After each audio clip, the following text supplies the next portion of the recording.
But we'll go ahead and call the meeting to order. You want to start off with a roll call? Meredith, Bevel. Here. Bryant. Here. Coleman. Here. Ferris, Freeman. Here. Gillis, Kidd, Provost, Taylor, Wyatt. Here. Copenhaver, Light. Here. Gibson. Here. Day, Dooley. Smith, Neff, Cooper. So, point of order question, do we have a quorum if we approve something here today that we can, We need 5. You got five. okay, all right. Well, do we have? You Yeah, got we got five, you five. got five, but the Okay. chairman will have to vote on everything. Okay. Well, I mean. All right. Okay, first order would be approval of the minutes. We've got a copy. She's handed out a deal for our last meeting, April 21st. If you would take a second to review that.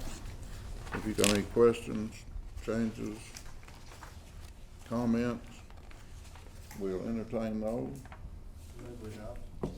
Move to adopt. Can I have a second? Second. All in favor say aye. Any opposed say no. Motion carries.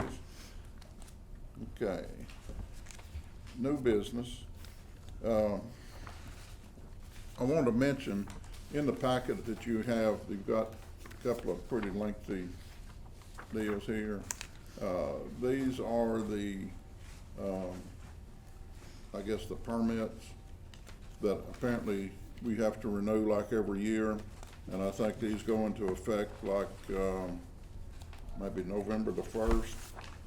And so what we have to do through our board here, we have to review these, make a motion, send them to the council approves it, and then they submit it, so.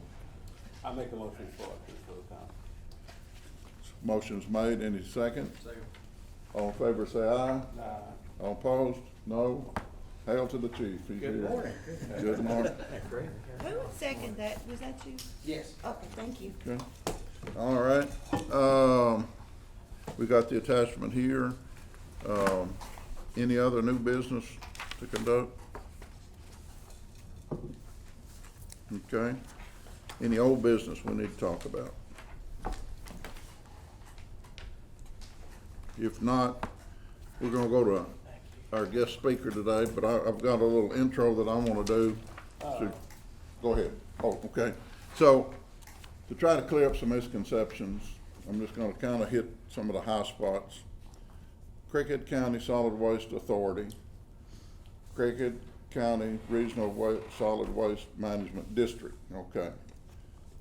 Who it is, what it is, I used to be on that board. It's a syndicate of the county and the cities in the county. It is not Jonesboro's landfill. It is not Cricket County landfill. It's not Brooklyn's landfill. It's not Bono's landfill. It's the entire county. Okay, so I want to clear that because a lot of people say, well, that's city of Jonesboro. That's not true. Well, we get blamed for everything. Yeah, I know. It's Yeah, we do, we get blamed for everything. it's managed by a board of directors Yeah. that are appointed, some by the county judge, some by the mayor, Eastern District, so they have a board that does that, so. What do they do? Well, it's a disposal of waste.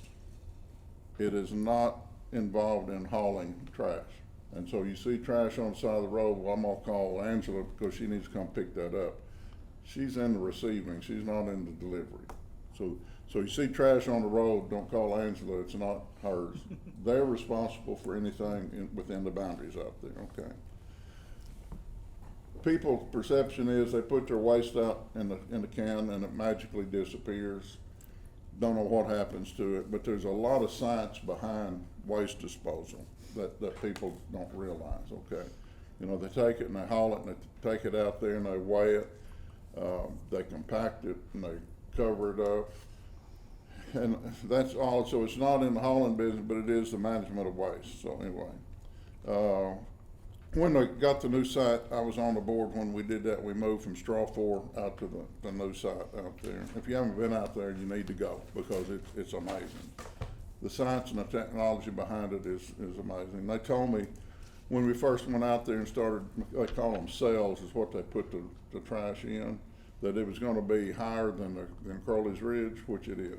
It's amazing. So, of course, it's Highway 1 South borders on Poinsett County. We do not collect from any other counties, but you cannot legally transfer waste material out of this county. Everything in this county has to go to that landfill. You can't take it to Paragould, Poinsett County, whatever. There's a couple of agencies that they work under, ADEQ, Arkansas Department of Environmental Quality, and the EPA, permitting and that kind of stuff. So the things and kind of the dotted line that connects us to them is they have this big facility out there and they have stormwater to deal with. They also have what's called leachate to deal with. They've got gas, methane gas to deal with. And also they're kind of indirectly involved in illegal dump sites, right? So people don't just, when you take it out there, they don't just find a gully and dump it in there to the open air. There's a science behind everything that they do. So when we talk about, our board is involved with the city with stormwater. That's why we're Stormwater Management Board. And but they do stuff as well. And so I'm gonna introduce Angela Sparks, the Assistant Director of the Solid Waste Authority. Oh, there we go. There we go. Thank you. Thanks, Rick. Okay, that was my presentation. Yeah. Any questions? Okay, I left some handouts for y'all. The first page is a general overview of the TARP law that requires all loads being hauled to be covered or restrained so they don't litter. The next page behind that is sort of a did you know, to give you some of the information. It answers the most common questions that we get about the landfill. And then there's some information on the recycling carts for the city of Jonesboro. And then there's the actual wording from the Arkansas Code annotated about what we commonly call the TARP laws. And there's two. There's 86407 and 86406. And I've given you both copies of both of those. So I could bore y'all or fascinate you with the history of the landfill, how it works, how we help the county with the recycling programs,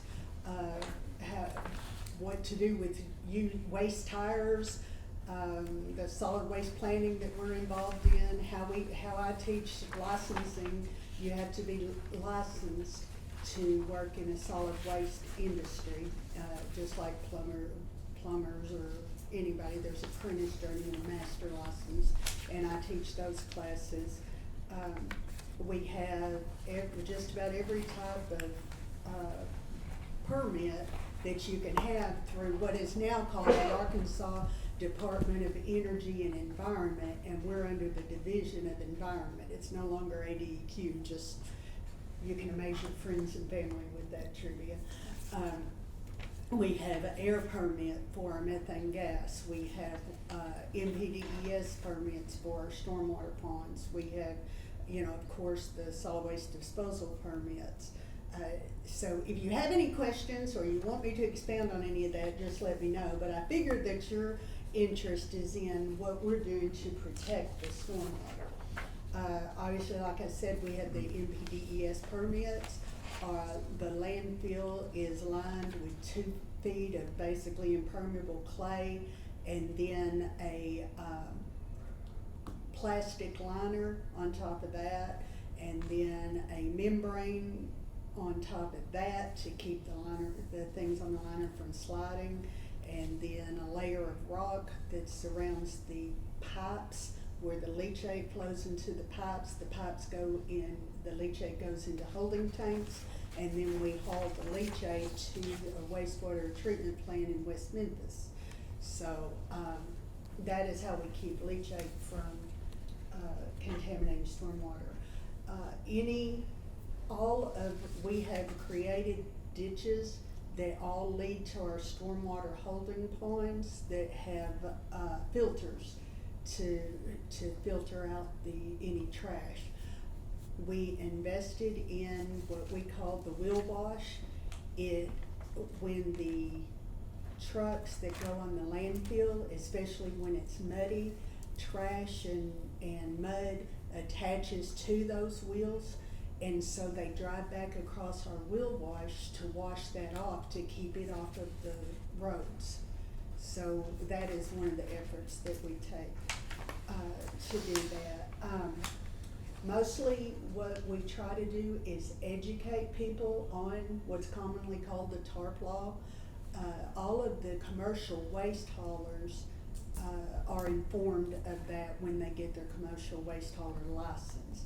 Residents that show up, we tell them, and we have copies of, we actually give them copies of this sheet, and if they're interested in more information, we give them copies of the actual laws, trying to keep people to tarp their loads.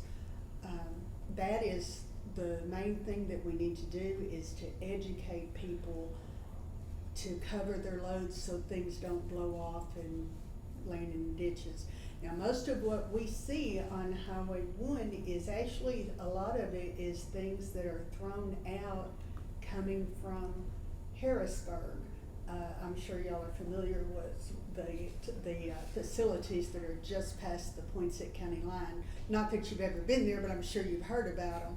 And we pick up we have picked up bottles and stuff. We do not have the personnel, the manpower to police Highway 1, although if we do see if somebody drops a couch or something like that could cause an accident, we will send our guys to go pick that up, because, we don't want trash to be the cause of somebody dying in a car wreck because somebody's couch or chair fell off the truck.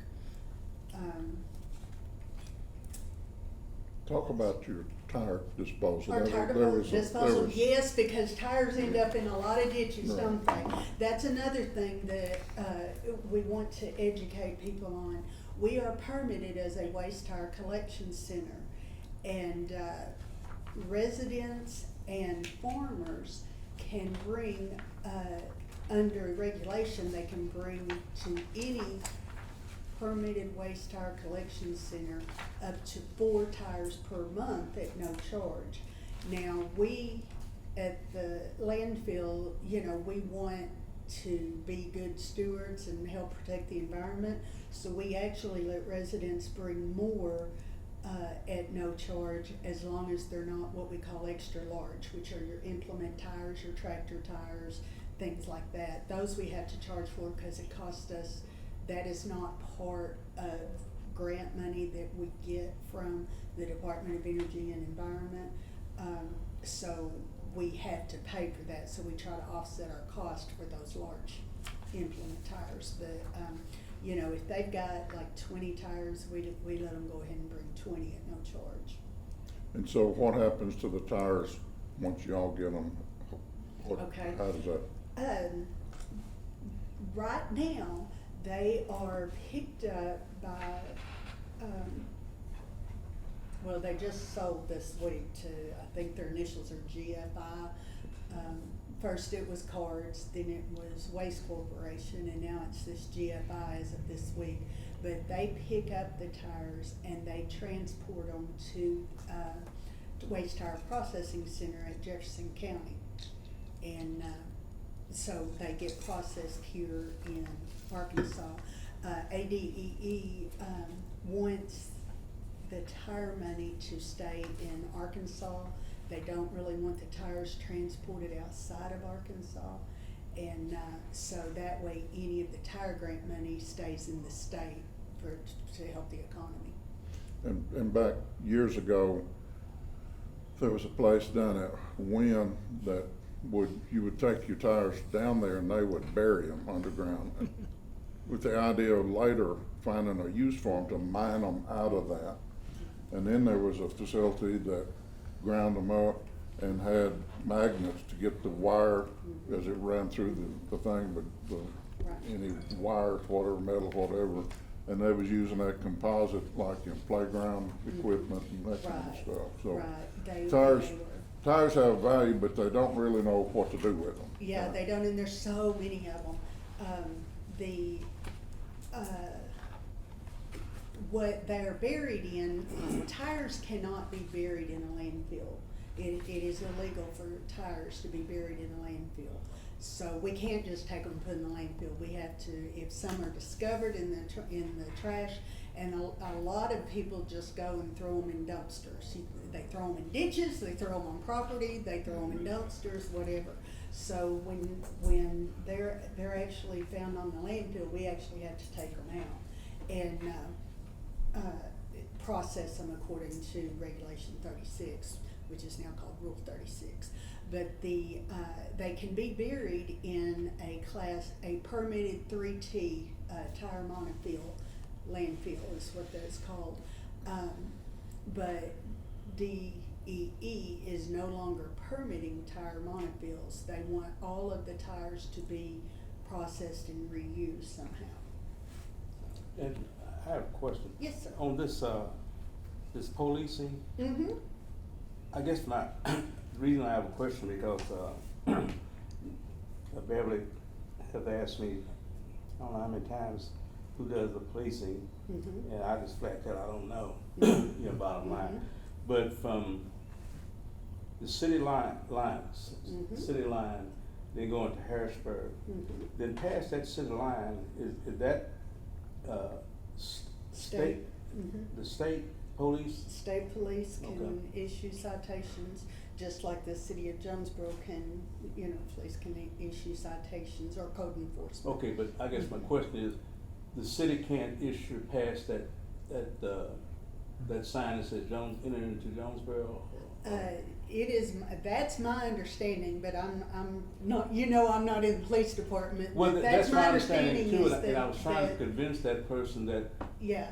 they that- can't go right, past their, they're outside of city limits, Right. they can only assist other Right. agencies. yeah. I guess the reason I blame it, as I said a while ago jokingly, and everybody kinda laughed about it, but it is true, the city gets blamed for everything. I mean, we get blamed for everything, and I think that, we have Beverly here talking with us about aiding her and doing some things, but I think that, in my mind, from a global perspective, that she needs to talk to the state police Mhm. more or less than talking to anything that goes past the Jonesboro sign. Mhm. If that makes sense to anybody? Right. And then maybe somebody else might have a different idea about that, but I think, I guess, if I just go ahead and make a statement, I can't do a whole lot about it, but I get a little tired sometimes. We get blamed for things that we have nothing to do with because they don't know the law. But Mhm. and they say they look up the laws, but I think, I wanna make sure I pass this one on. Mhm. Yeah, and there's the first one, the one that's stapled underneath that is for, commercial entities. Okay. And their rules for hauling and. Yeah, I see that, Yeah. okay, yeah. So Yeah. out of your stormwater collection ponds, where does the water go from there? Well, as y'all know, for the NPDES permit, we have to meet, limits for total suspended solids. And it's hard for us to meet those because the land out there at the landfill is silty and it doesn't settle out. So, we actually accumulate it until and then we test it, and boy, once we get under that TSS, then we'll discharge into discharge out into the ditch. But you can't, even on the farm property, behind where our landfill, what I call Mount Trashmore, we have land back there that we bought as cushion, and possible future landfill development, but it's farmed right now. Legally, we cannot take out of our stormwater pond, we can't take the stormwater pond water onto the farm because it has dirt in it. Let that sink in for a second. So we have a huge stormwater holding tank. And having a landfill site is not something that everybody wants in their neighborhood. NIMBY, not in my And so, backyard. yeah, but the thing that's so good about that is the permitted area we've got, that landfill should function for how many years do you project? Right, okay, what, we own, and I say we like I have personal possession, but you know, when you've been there 19 years, it becomes part of your life, so, we own about 600 acres. 310 are permitted for, landfill use. We are still in the same 65 acres that we started burying trash at the end of 1990. So you can see we've got 200 and something acres under the permitted area right now. One thing is technologies, everything changes. So what we have permitted now should easily last the county another 100 years, you know, based on what we've done so far. But waste changes, and the way of handling waste, I do not expect to see it the same in 100 years as it is now. It's not the same now as it was 50 years ago. Mr. Freeman and I were talking about the Resource Conservation Recovery Act didn't even go into effect until 1976. Prior to that, you could legally dump, I mean, cities just got pound a field or what do you call it, where you mine gravel, you know, a gravel pit or something, and that's where all the trash went, and there were no rules or regulations against that. And 1976 wasn't that long ago to me. To the younger people, they're like, oh, that's a century ago, you know, that's still last century. But because it's changed, you know, 50 years from now even, we'll be handling waste differently. The industry is going toward, in other countries, and it's being tested a lot in California, to burning waste. There's a lot of problems with that because, as you know, people don't separate the waste very well, and so sometimes you get bad stuff in it, and that can cause explosions and stuff. There's also bioreactor landfills, which have nothing to do with bombs. We operate in Arkansas on what we call the dry tomb method. We put the waste in the landfill, we spread it out and put dirt over it and compact it as tight as we can to keep water and air out of it, save airspace, because that's what we're selling basically is airspace. And so the tighter you can compact it, the longer it is before you have to spend $3.5 million for your next sale. So bioreactor landfills, they actually go in and put pipes in there, and they introduce water and air to make the waste decay faster.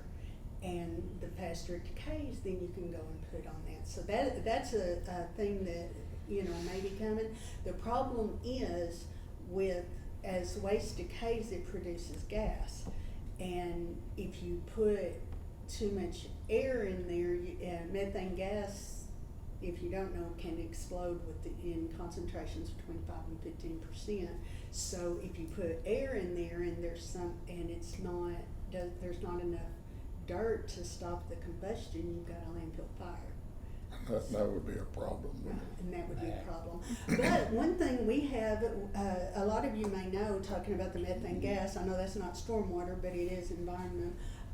We implemented a methane gas flare system a couple of years ago. We are working with Integrity now to do waste to energy with that gas.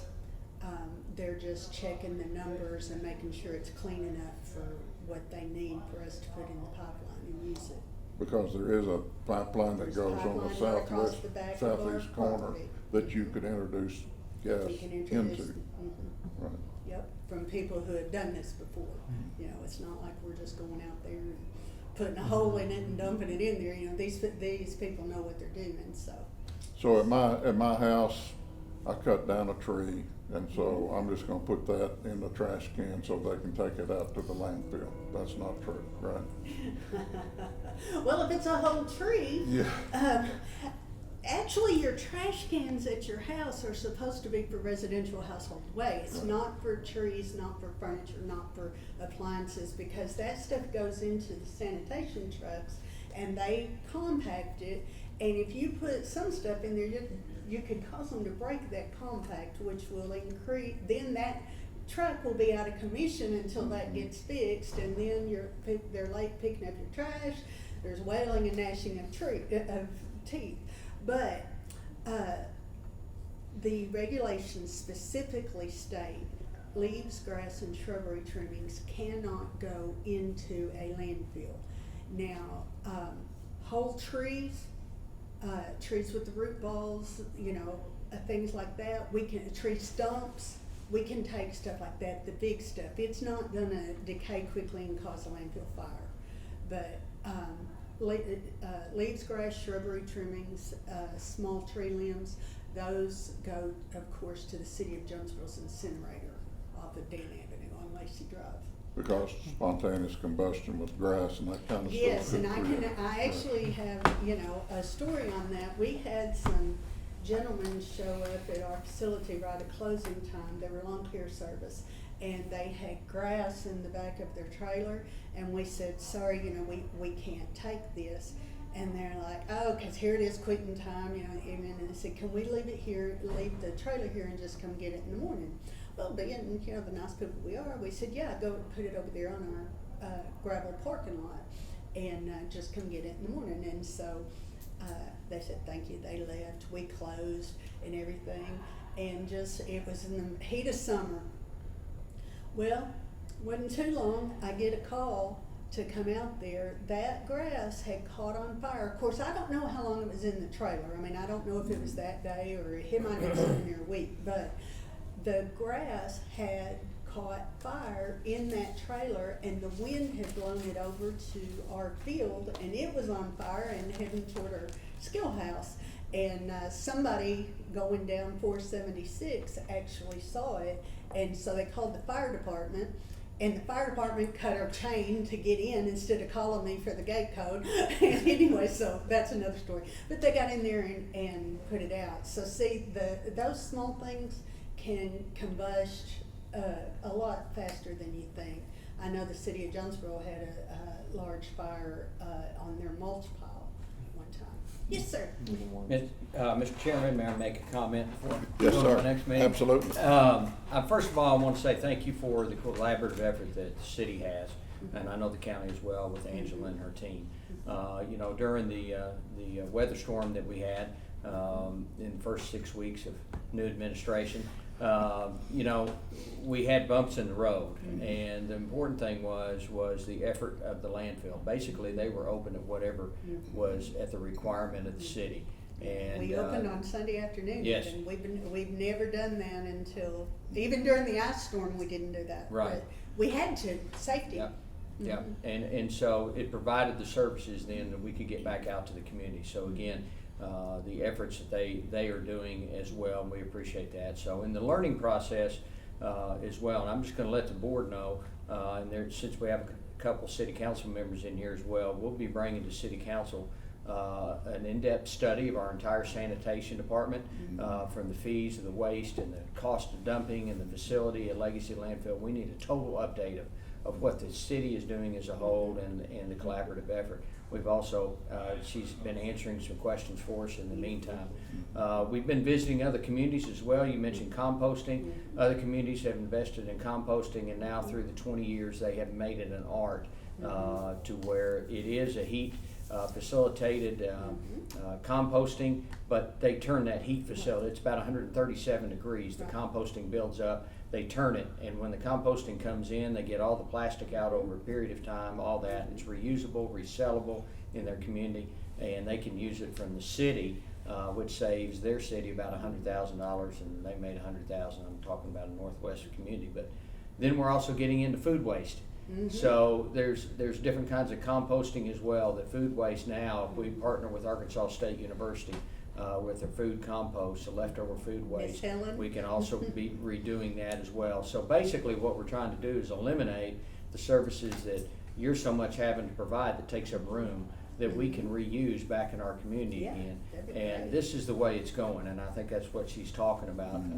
But I just wanna let you know, we are looking into that, and I know the city did that years ago. We still have an incinerator. We're looking at ways for that incinerator to burn more effectively, more clean. But other communities have gotten away from incinerator. Right. And they've gone to this composting method, which is very clean, but they've been doing it for 20 years, so we can learn from Yeah. that. The city of Little Rock, I don't know if you've talked to them, they have an awesome compost Yeah. operation too. Pretty amazing. They really do, but like you said, it is heat generating because the little organisms create heat as they do their processing. But you don't want it to get above 150 degrees. Right. You know, so that's why you introduce air and water. And yeah, there's a whole thing on that too. So also, we had a public outreach where a lady from there went to different schools and Mhm. stuff. And what I would like to see is more outreach from the city as far as training in schools, you know, don't put tires, what to do with tires and that kind of stuff, you know. Education is key. Right. Education is key. It's key to getting people to cover their loads. They don't think, you know, honestly, people don't think about it. They just want to get rid of their trash. That's all they want to do. They're not deliberately doing it, but they're not going back, you know, and picking it up either. But yeah, we need education on all things. In 2019, y'all may remember there was a combined effort with the television media, the newspaper media, us, and Mayor Perrin at the time, to pointing out, talking about littering, getting it on people's mind. We ran full page ads about, you know, what to do. The newspapers, or the KIT and KJ, yeah, they both came out and did, you know, segments on it and everything. The more we get on people's mind what they should be doing, the less litter and stuff we'll have. Well, I think, it just, Charles Coleman thought, I think the same presentation that you're making to us is some of the same statements that maybe on city council, night, that maybe she can come before the city council and during that open period, make the same presentation. I think would calm some fears or calm some statements down at the same time, Mayor, so, you know, it's kind of left up to you. But we probably need to get her to come to the city and do that, yeah. Well, there's a lot of misunderstanding Yeah, about it. well, it's a lot of misunderstanding, but it's, sometimes when people don't know, they put out bad information. Right. That's contrary to what she's saying. And I think right now, there's a lot of bad information going out, but I think if she make this presentation to the city, on city council night, that it would be something that Right. could help us a little bit. What do you think, Mayor? I agree. Yeah. That misinformation It's out. Right. and it gets wings about it. So we know how that works. Yeah. Yeah. So one of the things that you're dealing with is this area that there's somewhat of a lack of vegetation on. And on your cells, we tried to get grass to grow on there, but the methane kind of kills the grass roots. Right. And so then you got this dirt out there. And that- then you got erosion. Right, And then right. you got it. And so you're dealing with that, and then the city, like out there next to me on Airport Road, this Prospect Farms new subdivision, they went in there like at 20 acres, and they like, all the trees are gone. You know, I don't like, when I develop, I like to keep as many trees as I could. So now we've got all the trees, but they have to do some type of permit, I'm assuming, to develop that as to all of a sudden you got all this dirt area, what's gonna happen to the rain runoff? You know, that's both water quality and quantity. And so we're dealing with similar circumstances to try to do what's right. So anyway. Yeah, and that's something to, you know, that you need to talk to the developers about, you know, I would imagine it's cheaper just to level the ground and build the house, but, you know, the damage they're doing to the environment, they're not thinking that. thinking about that. Right. You know. Yeah. I think most people really do want to do right, they just don't know or think. Yeah, except I drove through McDonald's this morning and there's the trash can and there's the, when they got through, they threw their, discarded the paper. You know, they're too lazy to walk 4 steps and dispose of it properly, so. I went into work, you know, this morning, got there about 6, and then when I left to come up here, the car in front of me tossed it looked like a McDonald's, but Right. it may have been, I don't know what kind of cup it was. You know, right in front of me, I saw them do it. Those type of people, I'm not sure how to reach. Anybody, if I gave y'all a pen, it's got our number on it. My name's Angela Sparks, so if you wanna know anything about, I talk trash all day, recycling, tires, anything about, solid waste, if you just give me a call, I'll be glad to tell you what I know.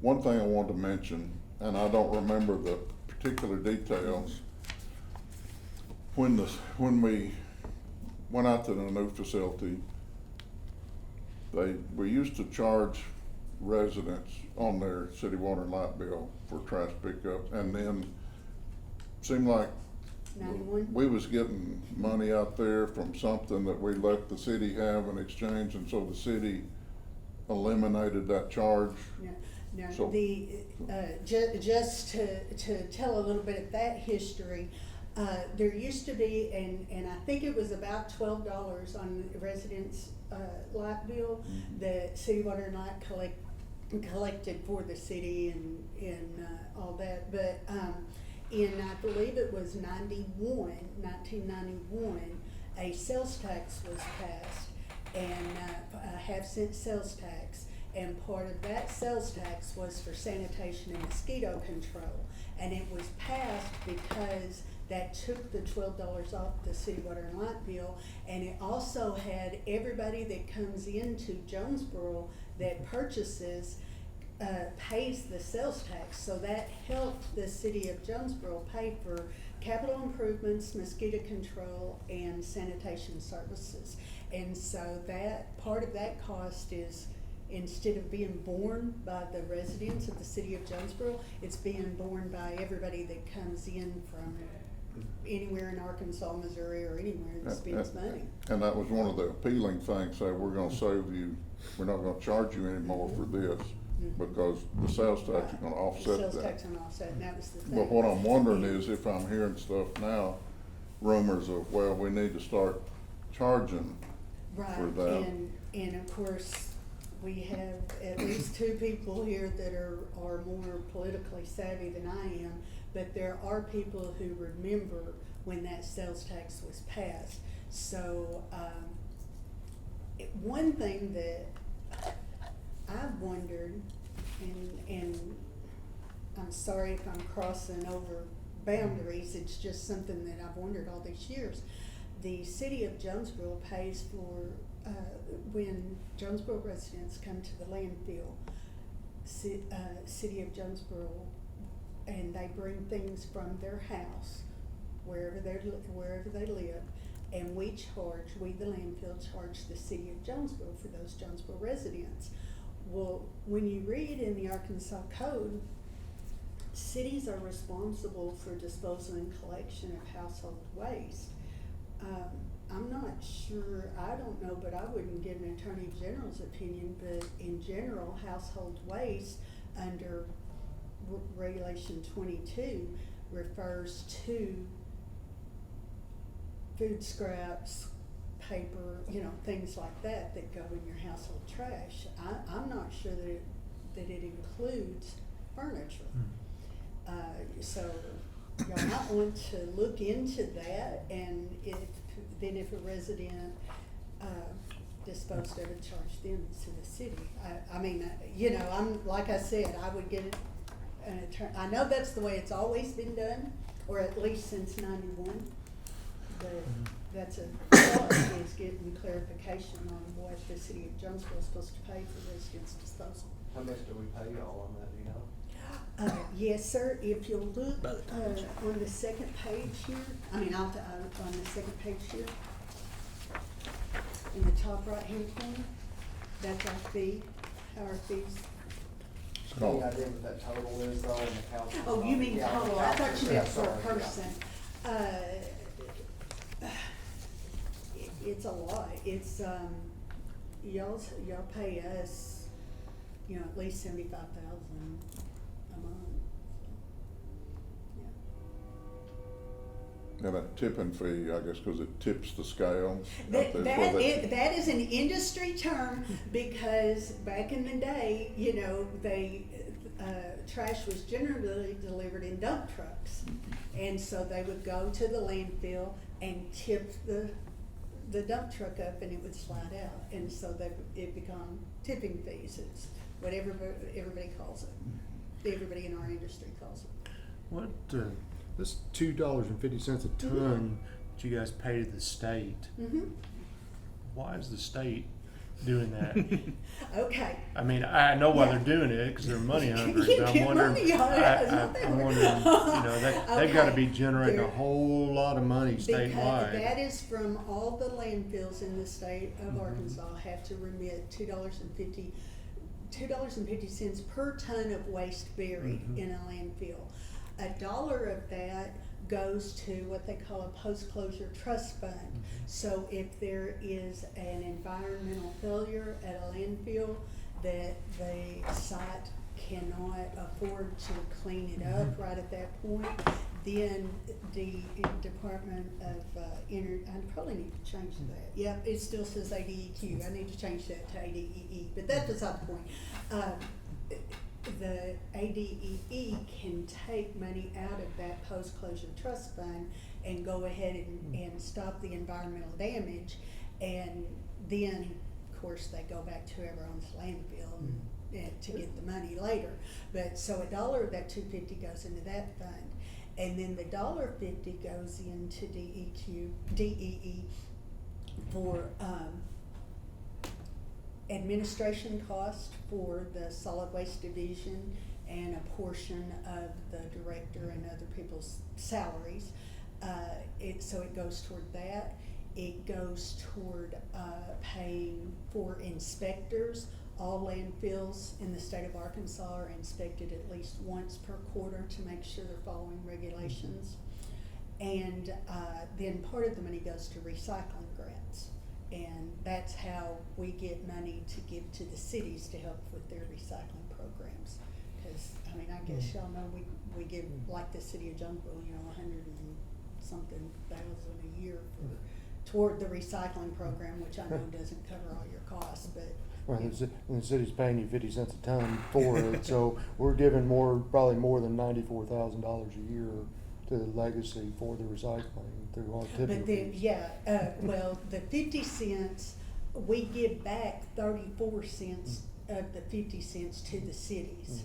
So you get the majority of that back, and then the 16 cents goes to us for, you know, other recycling projects. I'm just curious, so that number that the state's getting, I'm wondering how much is in that trust fund and why there's still. Well, 'cause there we've- We've got a closed landfill that they're refusing to put into post-closure or take over the ownership of it. Yeah. You know, but I know their Well- account's probably got who knows how many Well, millions of let me dollars. tell you what happened on that account. Okay, old regulations said that it capped out at 25 million. And when the post-closure trust fund capped out at 25 million, then that $1 per ton would then be diverted for the regional solid waste management districts to set up electronic recycling programs. And so it actually hit 25 million. And then in northwest Arkansas, y'all may have heard of a place called Neighbors Landfill. Major environmental problems. And it's taken 19 million out of that 25 million so far.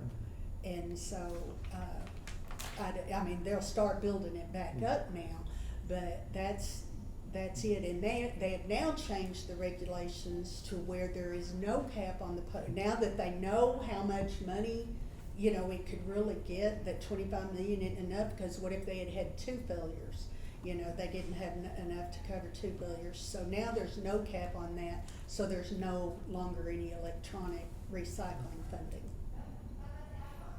So, which is where our 16 cents is going. Y'all got anything else for?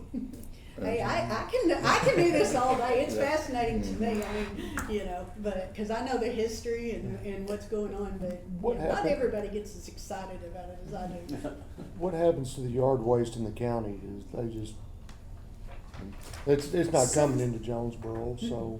No, some of the cities, several of the cities have chippers, and so they chip it and just leave it lie, you know, wherever they do the chipping, and of course, a lot of them, you know, they still allow the burning.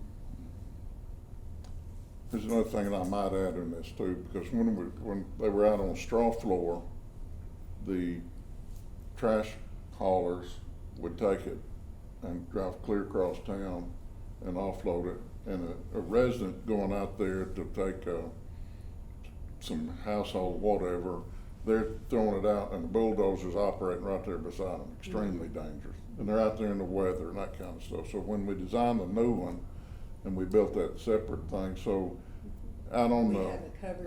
the site, citizens are not out there, and you go into this covered building and you offload your stuff.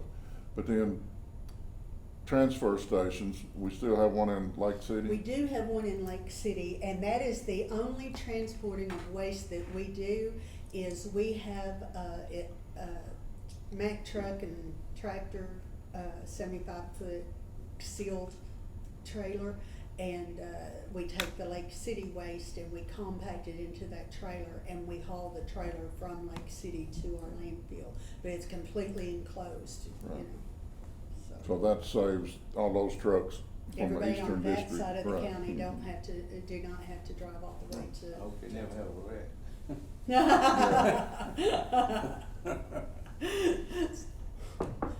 Right. Yeah. But there's so much I could tell you about our operations, but I knew Stormwater was, you know, what y'all were most interested in, what we were doing.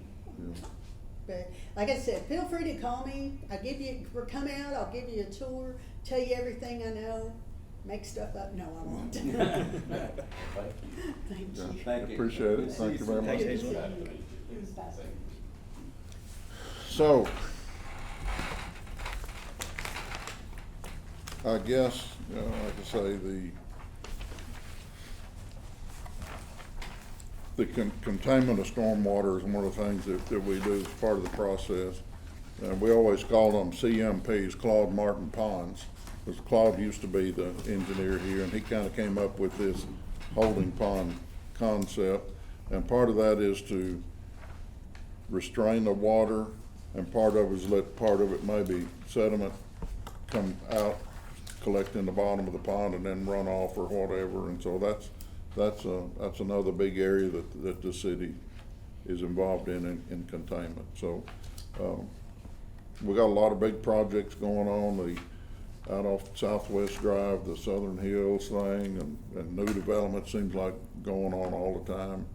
And the staff probably, with the engineering department, planning department, probably understaffed and underfunded to do everything that needs to be done. But anyway, we just do the best we can. So. Did we ever get a line item for money? Do I? Oh, Just we thought I'd bring- we have a line item, there's just not very much money. It's got zero in there. Angela found us some more money though a while ago, so. I'm just. Okay, so future events, I would still like to, since the COVID thing is kind of sliding to the back burner, I would still like to do the MITA bus tour, because we missed that Yeah.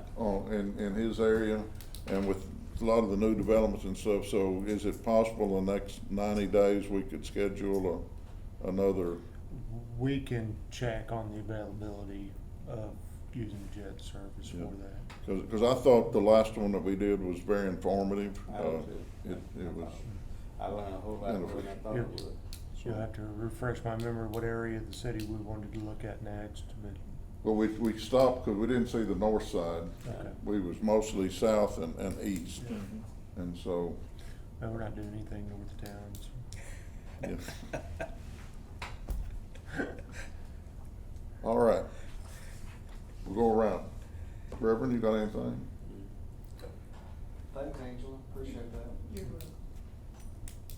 welcome. Nothing? Nothing? Anything? So, I did want a couple Go ahead. things. We put in a, notice of, intent to apply for a grant for that vac truck. Oh, good. I don't know that we'll even get selected to submit a grant application for it. The state only has $600,000 total, and so, we're kinda hoping we might be the only people in the state that even applied for this grant money, so we'll see, but, I think the cost was $400,000 or something like that, so I don't know if we'll get any out of it, but we did submit that notice. We're also looking at, submitting for another, hazard mitigation grant. It's a 75-25, I believe. The grant portion's up to $300,000, so it could be a $400,000 project. We're looking at a pipe replacement project on Old Paragould Highway and another one on Pleasant Grove Road. It's an old rail car we've been wanting to change it out for years, but those are two of the projects we're looking at for pipe replacement. These grants have specific things that you can and can't do with them, and those projects fall within what the allowable things are. They don't allow us to use grant money just to do general ditch maintenance or anything like that, so. But we may come up with some other, projects, and, but we will have to come up with the 25% matching on those, if we get the awards. That was it. all right. I'll accept the motion to adjourn. So moved. Second, all in favor say aye. Y'all grab a donut on your way out.